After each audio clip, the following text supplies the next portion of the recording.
boy Wallace Dodge here, fresh from the groomer. And we wanted to give you an update on what is going on in the crypto space on this fine Saturday, trying to be a bit more frequent with uploads and letting you guys know what is up, since it does seem to be a little bit more exciting with what's going on with crypto right now. In fact, yesterday Ethereum did manage to break through the $1,600 level last night actually, and it's now sitting at $1,618, up 24% this week. Not too shabby, but it even surpasses Cardano's up 20%, although it's not lagging too badly. Some of the biggest gainers though, you have Shiba Inu. I guess we missed that one, right? What's up, pothead? Shiba Inu is up 35%. So it is trying to catch up to Dogecoin, which has had a phenomenal week. It was up over 120, actually even over 120%. It was up to 150% at one point over the last 24 hours, but it's settled now down up around 112%. Happy Saturday. Good to see you. Hope you're having a really nice one. Yeah, we had to take our puppers over to get cleaned up a little bit around the eyes, some other areas, because stuff can get stuck. They're not getting that cleaned up. But yeah, we went ahead and took care of that, so they're having a good time. They're having a nice Saturday, a nice family time. But yeah, so Dogecoin has really been the big story, which to me was quite phenomenal, right? Because you have something that doesn't have any NFTs over it, doesn't have smart contracts, doesn't have DeFi, it's not trying to do any sort of groundbreaking monetary policy, doesn't have staking, it doesn't have Ponzi-nomics, and yet it is surpassing coins like Cardano, Tezos, Polkadot, Monero, Dash, you name it. It's basically surpassed all of these huge coins by market cap. And to me, that is quite phenomenal. It goes to show the power of influence, I think, and what the story is of money. And the story that I guess Elon Musk tells is a little bit more powerful than your average person. There do tend to be like these figureheads that just come out in crypto. Another one is Sam Bankman-Fried. If you guys missed it, I did talk about that interview yesterday. I super encourage that you check it out. At least watch the opening from Eric Voorhees, who is speaking again on the Bankless show, and he is debating Sam Bankman-Fried on what the future of regulation should look like with cryptocurrency. Sam Bankman-Fried has been basically writing out a set of guidelines he had put up on FTX, his exchange's blog, as to what direction the industry should take itself before the regulators show up. But Eric Voorhees came out swinging, talking about just the history of banking and what are we really doing here if we're just going to try to turn crypto back into traditional finance. But he said it so eloquently, and I highly recommend you check that out if you have yet to do so, because it's really worth your time. That's the big one that I think you guys should be definitely following up on this Saturday. I think it was so convincing, some of Eric Voorhees' arguments. People were saying, for example, that like SBF, Sam Bankman-Fried, was somewhat coherent in the beginning, but in the second half, he just completely lost a lot of what he was trying to say. And it looks like Eric Voorhees did win the debate. Sam Bankman-Fried did write a thread saying this is the last time he's going to talk about the regulations and all of this, basically saying that it's going to be up to crypto Twitter now, and he's no longer going to be giving any sort of input. He acknowledges now that he agrees with a lot of what Eric Voorhees had to say, that it is about economic freedom, it's about inclusion and not having classism when it comes to investment, and talking about how DeFi should basically remain free. So it does seem like a lot of his thoughts were, and his opinions were overturned somewhat, and he's decided to stay a little bit more quiet. He says, however, he left like some sort of warning on Twitter when he was saying that he really hopes that crypto Twitter understands how it works when it comes to like, those handshake deals, negotiations, the friendships in Washington, D.C., and how, these bills might play out in the future. And he might not be the right person when it comes to trying to figure out strategy. And so he's just going to basically stop talking about this, which I think is really nice, and said that we should continue to talk about economic freedom, talk about these ideas, whether it's Eric Voorhees or everyone else in the cryptocurrency community, since it's something we care about. Yeah, we care about it. That is indeed what we're doing here. So I'm really glad to see this worked out in a really wholesome way because of that interview on Bankless. So I do want to give a huge shout out to Ryan Sean Adams for arranging that, and David Hoffman, and for making that happen, because it could have very well changed the trajectory of where all of this goes for the rest of us. And I do want to continue to allow it to be free and to allow for anyone to get involved. And there are so many reasons to get involved with cryptocurrency that are very exciting. It grants you a lot more opportunity than those you might find in the traditional banking world.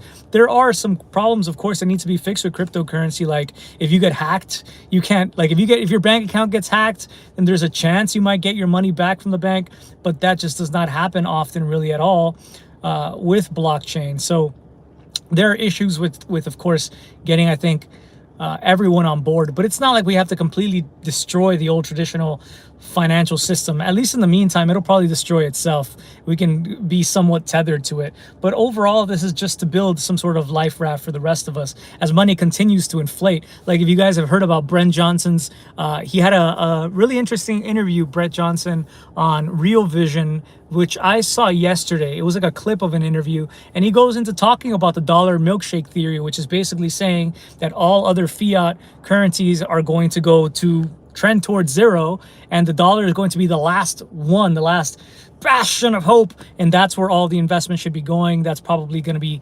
it's basically the least dirty shirt.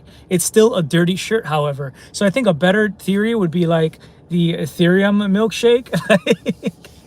Especially if Bitcoin just becomes more stable over time. Like I saw a tweet today talking about how in the future, Bitcoin, as it becomes more stable, the Ethereum people will be gaslit. Oh, there's Al, there's Winston, the Ethereum. Hello. Hello. He's beautiful and clean too. Look at Winston. Oh, he's so cute. Anyway, that the Bitcoiners might gaslight the Ethereum people by saying that having a more stable price is a good thing when it comes to money, while Ethereum is pumping. I don't know that that's going to be happening anytime soon. I still think there's plenty of room for Bitcoin to run. Heck, we already hit 60K before, so I think that's going to be a little bit further off, but I see his point there that will probably be an argument coming up very soon. But my point is that it's like Grisham's law, or it is kind of like this dollar milkshake theory, where I do think cryptos will be they will be ultimately the only place you could probably be in.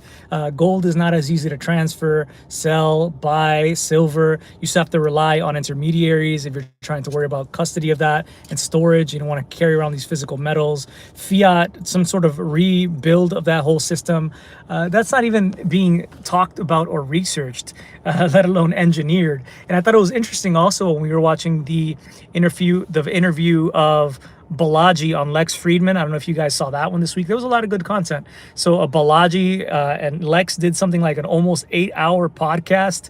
Vitalik admitted to listening to it himself across multiple plane rides at I think 1.3 times speed. I know some people like to watch the show also a little bit faster. And that's a great way of imbibing information and content like that a little bit quicker. So he said he saw it in only 6 hours versus the usual amount of time or something like that.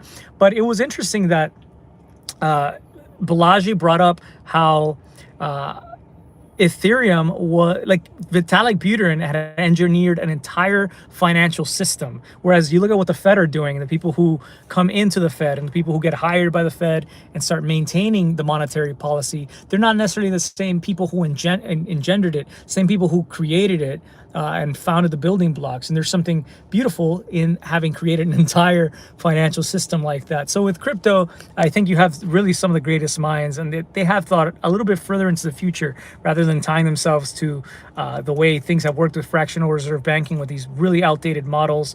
There were some great books that Eric Voorhees had recommended on Twitter. Check out his Twitter.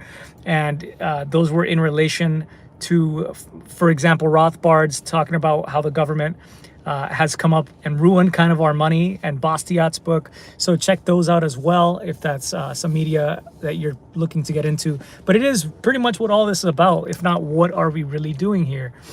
So this is just an interesting day. I wanted to catch up again, like I said, on Saturday. It's kind of annoying to me As I was telling Elle that every time I open up like Instagram and I see my old friends from Miami who were heavily in the arts, they're so proud of having voted today. They're like showing off their buttons and they're showing off their pins and talking about the responsibility. And you turn on the radio, and it's propaganda. Like, especially here, I don't know wherever you're at, but all over LA, it's like insane. When another thing that came up in the Balaji and Flex interview was about how basically the two-tier democratic system that we have right now is just so bad.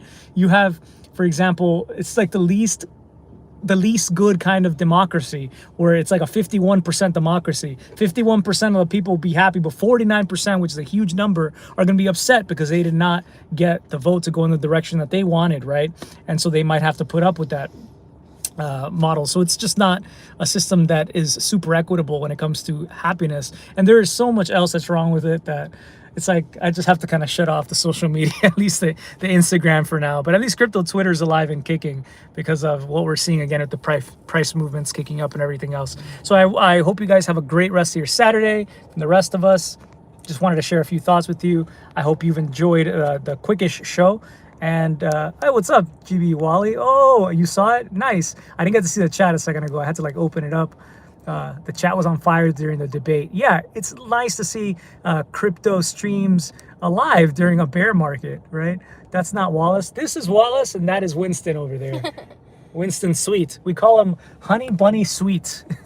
He likes to bite, kind of. He's bitten me in the bed quite a few times. But overall, he's got a good heart. He's just adopted, so he's got like some anxieties. PTSD, you could call it. And like if you sneak up on him, he will attack. And for some, in the bed, we all sleep in the same bed, obviously.